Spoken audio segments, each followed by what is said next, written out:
Entonces hoy vamos a hablar acerca del apego. Y del apego se puede hablar mucho desde el punto de vista psicológico, pero a mí me gusta más hablar del apego como psiquiatra, que me dedico a la conducta, pero me dedico más bien a la conducta muy enfocado hacia los neurotransmisores. Entonces quiero primero que nada enfatizar algo. Hablar de conducta es lo mismo que hablar de química cerebral. Exactamente lo mismo. ¿Por qué? Porque la conducta es el resultado de cómo se conectan las neuronas y cómo responden a los diferentes químicos cerebrales. Entonces, de la misma manera, si hablamos de químicos cerebrales, hablando de las hormonas como la dopamina, la serotonina, la adrenalina o noradrenalina, hablar de esos químicos cerebrales, vamos a hablar que eso se traduce en conducta. ¿Por qué es importante hacer esta aclaración? Porque la teoría del apego se crea gracias a la observación de expertos en conducta, como fue Bowlby en su tiempo, pero en esa época no tenían ciencia suficiente o máquinas para poder medir ni cómo estaban las hormonas, ni cómo estaba el funcionamiento cerebral. Sencillamente Bowlby y sus compañeros lo que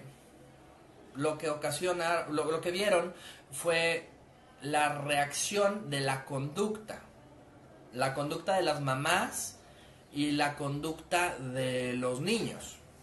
Y por medio de esto crean la teoría del apego, que pues realmente para mí es una teoría muy respetable, porque realmente fue una investigación muy grande durante muchos años. Entonces estamos hablando de una época en la que los psicólogos y los psiquiatras no tenían otra cosa más que la observación de la conducta para poder decir de qué se trata tal o cual cosa. Entonces si hablamos por ejemplo de las teorías de la personalidad de Freud, o las teorías de personalidad de Jung, o las personalidades de Erikson, mucha gente piensa que son ideas que se inventaron, pero realmente no, realmente son años de observar a muchos pacientes para poder encontrar un común denominador en esa conducta. Por eso yo digo que bueno, hay que respetar muchísimo lo que se hizo en esos años, porque fue mucho trabajo para poder llegar a los comunes denominadores. Así lo hizo Bowlby cuando lo contratan precisamente con la pregunta: los niños que quedaron huérfanos después de la Segunda Guerra Mundial, ¿van a tener problemas para ser adultos funcionales? Esa fue la pregunta que le hicieron a Bowlby. Y Bowlby en sus primeros estudios encontró que no había ningún problema, que los niños, siempre y cuando tuvieran cuidados generales, iban a ser adultos de bien. Eso porque lo hizo en una primera investigación sin llegar tan a fondo. Precisamente dio una conclusión muy apresurada con poca evidencia. Eso pasa muy seguido aquí en la ciencia. Por eso no hay que irnos tan rápido con lo que algún primer estudio nos dice que hace tal o cual cosa, porque con el tiempo puede ser que se demuestre lo contrario. Entonces eso pasó con Bowlby, que el tema le gustó y como tenía el campo clínico para estudiar a los niños que habían quedado huérfanos, lo siguió estudiando. Y se dio cuenta que no, que todo lo contrario. Que todos estos niños que habían quedado huérfanos y habían perdido a la figura de apego, iban a tener serios problemas emocionales, convirtiéndose muy probablemente en adultos muy inseguros. Entonces él se retracta de lo que había dicho, y de hecho se enoja el gobierno que lo había contratado porque les estaba echando para atrás y les estaba diciendo que efectivamente la guerra iba a causar serios problemas en la psique de los niños huérfanos. Y entonces él sigue estudiando y empieza a afinar esta situación del apego. Entonces, primero que nada dice, el apego es un mecanismo de defensa, o sea, no es una moda. Estamos hablando de que el apego es un mecanismo de defensa con el cual el niño, el bebé, va a escoger a la persona con la cual se sienta más seguro o segura. Entonces es un mecanismo de defensa con el cual el bebé, que es totalmente indefenso, dice, esa persona me hace sentir más seguro, más protegido y me atiende mejor mis necesidades. Entonces yo, ¡pum!, me le apego y me le cuelgo del cuello porque con esa persona me siento seguro. Entonces entendamos que somos mamíferos y que tenemos un sistema muy primitivo de emociones. Digo primitivo no porque sea malo, sino primitivo porque es muy antiguo. Todos los mamíferos lo tienen, que es un sistema de alerta que cuando hay peligro se activa para poder escapar, huir y poderte salvar el pellejo. Todos los mamíferos, casi todos, nacen de alguna manera listos para defenderse, ¿sí? Y los que no nacen listos para defenderse pasan por una etapa en la cual viven en una cueva y hasta que crecen y son listos para defenderse. Todos estos que nacen inmaduros, todos los mamíferos tienen a su lado a la mamá, por lo general que los protege, y muchas especies también tienen al papá que los cuida. Por ejemplo, los lobos que nacen en una jauría, en una manada, y los lobos defienden a los bebés. Muy diferente de los cocodrilos, que los cocodrilos nacen solos, ¿no? Y la mamá cuida el nido, pero ya que nace el cocodrilito, le da la bendición y que bien le vaya, ¿no? Y muy pocas veces se queda ahí para cuidar a sus cocodrilos. Incluso si llega el papá, se come a los cocodrilos y no le pasa nada. Los mamíferos no. Los mamíferos vivimos esta etapa que se llama neotenia, en la cual tenemos una segunda gestación externa.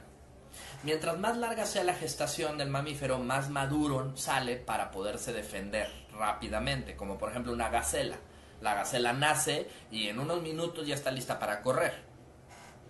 En cambio, el humano de los mamíferos es el que más inmaduro nace y tardamos hasta 3 años para completar esa madurez cerebral. Y si te fijas, un niño de 3 años no es que sea muy capaz de defenderse todavía, pero a los 3 años mínimo ya es más autosuficiente en cuanto a que puede abrir el refrigerador y agarrar comida, puede gritar si algo le pasa, puede pedir ayuda, puede explicar si algo le molesta, porque hasta esos 3 años es cuando se termina esta segunda exterogestación. Por eso tan bonito toda esta situación de los fulares y de los rebozos, porque estamos haciendo un útero externo con el cual el niño se siente protegido por la cercanía con la mamá o con el papá, porque nacemos sumamente inmaduros. Entonces de ahí la necesidad del apego. El apego es ese mecanismo de defensa con el niño, se siente seguro con esta persona de apego. Si se siente seguro, ¿qué es lo que pasa acá arriba? Todo el mundo dice, ay, bueno, pues sí, o sea, lo abrazas y ya.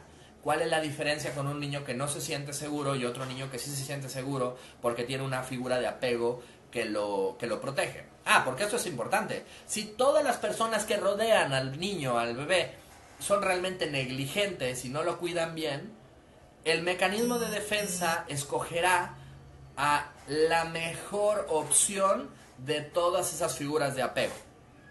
Aunque la mejor opción sea negligente y agresiva, es la mejor opción. Entonces, por ejemplo, aquí tenemos niños que pasan demasiado tiempo en guardería, pues que por instinto el niño escoge a la persona con la que más tiempo pasa, porque es la persona que más le hace sentir seguro. Entonces se apega a la cuidadora de guardería, porque pasa 12 horas con ella, por ejemplo.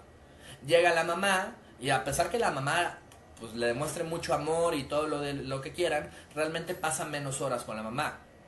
Entonces es más fácil que la figura de apego se convierta en la cuidadora de guardería. Sorpresa, la cuidadora de guardería la corren o cambia de trabajo o simplemente cambian de cuarto, como dicen, ya es niño grande, lo vamos a cambiar de cuarto al niño en la guardería, y entonces lo separan de la figura de apego que el niño había generado. Y pues un llanto terrible, ¿no? Por eso la mamá va a recoger a su niño en la guardería y a la hora que lo trata de arrancar de los brazos de la cuidadora, el niño no se quiere soltar de la cuidadora, porque en la mente de ese niño lo que significa es, esa cuidadora es la que mejor me protege. Y esta que acaba de venir por mí, quién sabe quién es. Y eso significa vida o muerte. ¿Qué significa? Estoy seguro y entonces puedo desarrollarme, o estoy inseguro porque significa que estoy en peligro de muerte. Así somos los mamíferos. El estrés lo cataloga nuestro cerebro como peligro de muerte. Por eso esta situación de no dejar llorar a los bebés. Porque si dejas llorar a los bebés, el estrés en su cerebro lo hace sentir que está en peligro de muerte. Digo, llorar un poquito no pasa nada.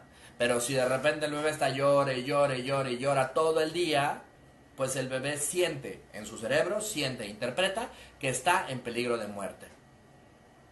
Ah, caray, ¿no? Y entonces, esa es la diferencia. Ahora, ¿qué sucede cuando el cerebro se activa con este estrés de que hay peligro de muerte? Entonces, el metabolismo cambia. Cambia porque entonces dice, necesito usar la energía para sobrevivir.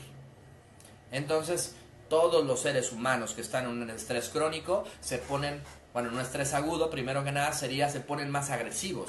El estrés hace que toda la energía se cambie y en vez de usar la energía para crecer y desarrollarte, se use la energía para sobrevivir. Entonces ahí lo más importante para un bebé dentro de los primeros 3 años de vida es no tener estrés, para que su cerebro, que sigue en desarrollo, se desarrolle de manera óptima los primeros 3 años de vida. Entonces, aquí lo grave, ¿no? De decir que los bebés están naciendo con violencia, se les separa de sus madres los primeros minutos de vida, se los lleva al cunero, muy temprano, a los 3 meses de edad, se le acaba la incapacidad a la mamá y ya lo suelta a una guardería. Y estas cosas hacen que el bebé a muy temprana edad empiece a desarrollar estrés. Ese estrés, a lo largo, puede ocasionar un déficit en el desarrollo neurológico del bebé. Entonces caemos en la importancia del apego. Que el bebé tenga una figura de apego que lo haga sentir seguro, va a ayudarle a que cuando esté con esa persona, sus niveles de estrés bajen y entonces esté tranquilo y en paz. Y el metabolismo cambie hacia dirigir toda la energía hacia el desarrollo, en ese momento físico y neuronal del bebé. Entonces por eso tenemos bebés que los están despertando cada 3 horas para comer y el bebé pues obviamente despertado y de mal humor, llorando, y entonces esos bebés no crecen. Ya están los pediatras súper asustados porque el bebé no crece y les piden que los despierten cada 3 horas para que coman a fuerza. Lo que estás ocasionando con eso es que el bebé esté estresado. Ya te quiero ver a ti que te despierte cada 3 horas que en la noche para que comas a fuerza, a ver de qué humor te pones. Hasta el divorcio le pides a tu marido, ¿no? Tienes que dejar dormir a los bebés para que el bebé se sienta seguro, que está protegido, que nada le pasa. Vamos, es hasta métodos de tortura, ¿no? En algunos lugares en los cuales no te dejan dormir. Nada más ya estás durmiendo y te prenden una alarma y eso es un método de tortura. Entonces, ¿por qué a los bebés los ponemos a despertarse cada 3 horas? A mí me parece absurdo y esta teoría del estrés y del apego lo confirma. Los bebés que están tranquilos se desarrollan mejor. Los bebés que están con sus mamás o con sus papás en un ambiente tranquilo y seguro tienen mejores índices de lectoescritura, tienen mejores índices de coeficiente intelectual, tienen menos problemas de conducta, tienen menos problemas con la autoridad. Entonces ahora nos damos cuenta qué es lo que está pasando en este país, en el cual todo esto no se toma en cuenta y los bebés están institucionalizados de los 3 meses de vida. Sí, tenemos un problema de bullying, tenemos un problema de muchas otras cosas, porque los bebés están separados de su figura de apego desde que son pequeños.